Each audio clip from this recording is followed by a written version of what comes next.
क्या महमूद गजनवी, मोहम्मद गौरी और अहमद शाह अब्दाली हमारे इतिहास के नायक थे या फिर केवल लूटपाट करने वाले आक्रमणकारी? पाकिस्तान के जो रक्षा मंत्री हैं ख्वाजा मोहम्मद आसिफ, उनके एक बयान ने इस सवाल को एक नई बहस का मुद्दा बना दिया है। उन्होंने इन ऐतिहासिक हस्तियों को लुटेरा करार दिया है, जिससे न केवल पाकिस्तान बल्कि पूरे सब कॉन्टिनेंट में हलचल मच गई है। आज के इस वीडियो में इस बयान के पीछे जो भी वजह छिपी हुई है उसको ढूंढने की कोशिश करेंगे, इसका असर के बारे में बात करेंगे और इन आक्रमणकारियों की जो भी हिस्ट्री है उसको एक नए नजरिए से समझने की कोशिश करेंगे। तो लास्ट तक जरूर बने रहिएगा, क्योंकि यही जो टॉपिक है आपके नजरिए को बदल सकता है। अगर आपको वीडियो पसंद आती है तो वीडियो को लाइक कर देना, चैनल को सब्सक्राइब कर देना। महमूद गजनवी, मोहम्मद गौरी और अहमद शाह अब्दाली, ये जो नाम है ये इंडियन सब कॉन्टिनेंट की हिस्ट्री में अक्सर सुने जाते हैं। एक टाइम था जब इन आक्रमणकारियों को महान योद्धा या फिर महान विजेता माना जाता था, लेकिन हाल ही में पाकिस्तान के रक्षा मंत्री ख्वाजा मोहम्मद आसिफ ने इन सारे ऐतिहासिक पर्सन्स के बारे में एक बयान दिया है,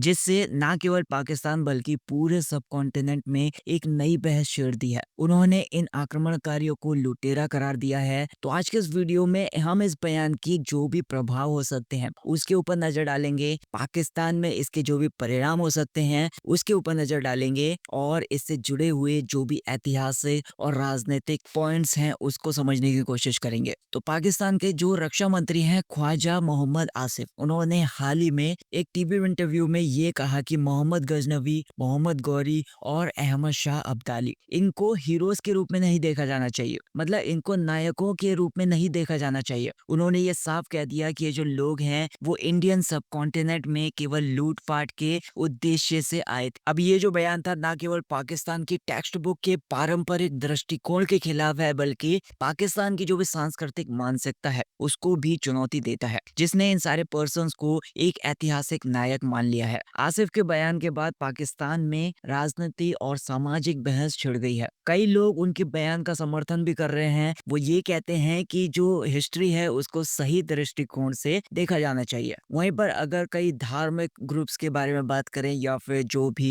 एक्सट्रीमिस्ट ग्रुप्स हैं उनकी बात करें तो उन्होंने इस बयान की आलोचना भी की है। वो ये दावा करते हैं कि आसिफ ने इस्लामी आक्रमणकारियों का अपमान किया है। अब ये जो सवाल है वो भी उठाया जा रहा है कि अगर महमूद गजनवी केवल लुटेरा था तो पाकिस्तान ने उनके नाम पर अपने मिसाइलों का नाम जैसे कि गजनवी मिसाइल क्यों रखा। हम अगर हिस्ट्री पर नजर डालें तो महमूद गजनवी ने भारत पर 17 बार आक्रमण किया। उनका ये जो उद्देश्य था वो केवल धार्मिक ही नहीं था बल्कि आर्थिक भी था। उन्होंने अपने साम्राज्य को समृद्ध बनाने के लिए सोमनाथ मंदिर के साथ साथ कई ऐसी जगह थी उनको भी लूटा था। इसी तरीके से मोहम्मद गौरी ने भी इंडियन सब कॉन्टिनेंट में राजपूत राजाओं के खिलाफ युद्ध लड़ा और अपना जो शासन था वो वहां पर स्थापित करने की कोशिश की। अब अहमद शाह अब्दाली को पानीपत की तीसरी लड़ाई के लिए याद किया जाता है, जिसमें उन्होंने मराठाओं को हराया। लेकिन सवाल ये है यहाँ पर कि क्या इन्हें केवल लुटेरा कहा जाना चाहिए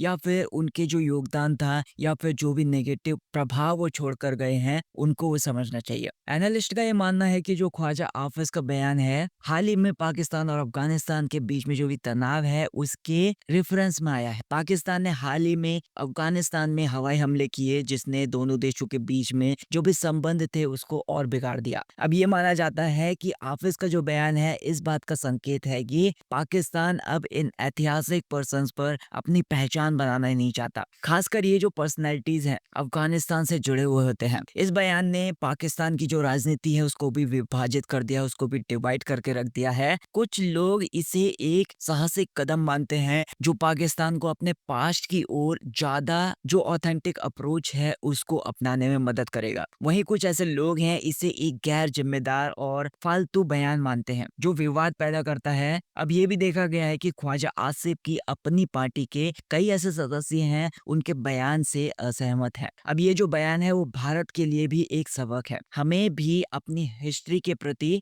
एक क्रिटिकल अप्रोच अपनाने की जरूरत है, ना कि इसे एक ग्लोरियस आउटलुक की तरह देखना। हमें ये समझना होगा कि जो हिस्ट्री है उसमें हर कैरेक्टर के अच्छे और बुरे दोनों के दोनों पक्ष होते हैं। तो लास्ट में कंक्लूजन बस यही है, जो ख्वाजा मोहम्मद आसिफ का बयान है पाकिस्तान में एक हिस्ट्रिकल पहले से ही मूल्यांकन की शुरुआत हो सकता है, लेकिन इसका जो प्रभाव बदलाव है वो केवल पाकिस्तान तक सीमित नहीं है, ये पूरे के पूरे सब कॉन्टिनेंट को अपनी हिस्ट्री को एक नए दृष्टिकोण से देखने का मौका देता है। अब सवाल ये है कि क्या हम अपने हिस्ट्री से सबक लेंगे या फिर इसे केवल विवाद का साधन बनाएंगे। अब ये जो टॉपिक है इसके ऊपर आप अपनी राय जरूर दीजिएगा, मुझे कमेंट सेक्शन में जरूर बताइएगा कि आपका क्या मानना है इस चीज को लेकर। अगर कोई भी डाउट है तो मुझे कमेंट सेक्शन में पूछ सकते हैं। अगर आपको वीडियो पसंद आए तो वीडियो को लाइक कर देना, चैनल को सब्सक्राइब कर देना। Thank you so much for watching this video.